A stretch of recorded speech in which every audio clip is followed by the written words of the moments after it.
नमस्कार, अब दुनिया की फटाफट बुलेटिन में आप सभी का स्वागत है और नजर डालेंगे आज के खास खबरों पर। नेपाल में भ्रष्टाचार और सोशल मीडिया प्लेटफॉर्म्स पर प्रतिबंध के खिलाफ प्रदर्शन। संसद भवन में घुसे प्रदर्शनकारी, पुलिस ने गोलीबारी की, 14 लोगों की मौत, 80 से ज्यादा घायल। दिल्ली के एक ऐतिहासिक पहल के तहत एम्स को पहली बार भ्रूण दान मिला है। 32 वर्षीय वंदना जैन का 5वें महीने में गर्भपात हो गया था। इस मुश्किल घड़ी में परिवार ने भ्रूण को शोध और शिक्षा के लिए एम्स को दान करने का निर्णय लिया।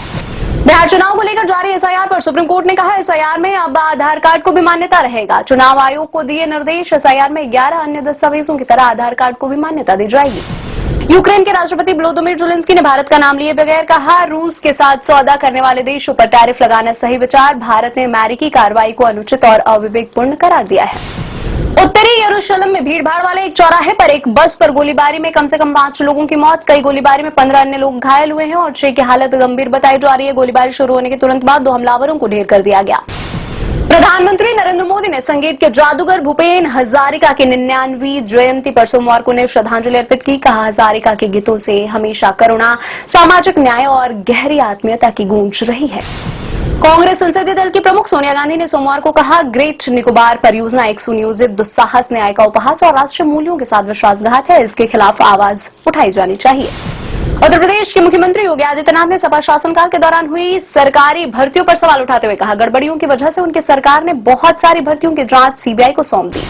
राष्ट्रपति डोनाल्ड ट्रंप ने अमेरिका के इतिहास में सबसे बड़े निर्वासन कार्यक्रम के तहत लाखों लोगों को देश से बाहर निकालने का वादा किया। उनकी कई आवर्जन नीतियों को अमेरिका अदालत में कानूनी चुनौतियों का सामना करना पड़ रहा है। बीजेपी सांसद सासमत पात्रा ने कहा, बीजू जनता दल ने कल होने वाले उपराष्ट्रपति चुनाव से दूरी बनाने का फैसला किया है। बीजेपी इंडिया और इंडिया दोनों से ही समान दूरी बनाए रखेगा। तेलंगाना के मुख्यमंत्री रेवंत रेड्डी को मानहानि मामले में राहत। सुप्रीम कोर्ट ने साल 2024 के लोकसभा चुनाव प्रचार के दौरान किए गए भाषण को लेकर उनके खिलाफ मानहानि मामले में को रद्द करने के हाईकोर्ट के आदेश को चुनौती देने वाली प्रदेश भाजपा की याचिका खारिज की। मराठा आरक्षण कार्यकर्ता मनोज जरांगी की मांग, महाराष्ट्र सरकार 17 सितंबर से पहले मराठों को कुणबी जाति प्रमाण पत्र जारी करने के लिए पिछले सप्ताह जारी किए गए सरकारी आदेश को लागू करे, अन्यथा वह फिर से कठोर निर्णय लेंगे। दिल्ली के पुराने रेलवे पुल पर यमुना का जलस्तर सोमवार सुबह 7 बजे खतरे के निशान से नीचे आया, 205.22 मीटर पर आ गया। वहीं एक दिन पहले रविवार को यह 205.33 मीटर था। मानहानि के एक मामले में कांग्रेस सांसद राहुल गांधी का प्रतिनिधित्व करने वाली कानूनी टीम का हिस्सा रहे यहां के एक वकील नदी में कूदकर आत्महत्या कर लिए।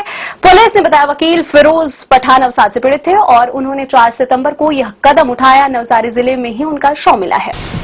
तमिलनाडु के मुख्यमंत्री एमके स्टालिन ने सोमवार को कहा, राज्य पर भरोसा जताते हुए 10 नई कंपनियां सहयोगी उपक्रमों के लिए आगे आई हैं, जबकि 17 कंपनियों ने अपने कारोबार का विस्तार करने का फैसला किया है। महाराष्ट्र के नासिक जिले में सोमवार को महाराष्ट्र राज्य सड़क परिवहन निगम की एक बस और एक 2 पहिया वाहन के बीच टक्कर होने से 3 लोगों की मौत हो गई। पुलिस ने बताया, तहाराबाद सटाड़ा पर वनोली गांव के पास भंवरपाड़ा फाटा पर पूर्वाह्न 11 बजे यह दुर्घटना हुई। बाढ़ से बर्बाद हुई फसलों का दर्द झेल रहे पंजाब के किसानों के लिए मुख्यमंत्री भगवंत मान ने सोमवार को राहत की बड़ी घोषणा की। पंजाब कैबिनेट ने फैसला लिया है कि राज्य के किसानों को अब 20,000 रुपए प्रति एकड़ मुआवजा दिया जाएगा। सप्ताह की शुरुआत में शेयर बाजार में मामूली बढ़त, सेंसेक्स 777 अंक की बढ़त के साथ 80,787 अंक पर हुआ बंद। निफ्टी भी 32 अंक के लाभ के साथ 24,773 अंक पर हुआ बंद। आर्यन खान की debut series bats of Bollywood का ट्रेलर हुआ रिलीज। ट्रेलर में नजर आएंगे कई बॉलीवुड दिग्गज स्टार्स। लक्ष्य लालवानी और सहर बम्बा लीड रोल में आएंगे नजर। शाहरुख खान भी दिखेंगे अपने बेटे की सीरीज में। 18 सितंबर को रिलीज होगी नेटफ्लिक्स पर यह सीरीज।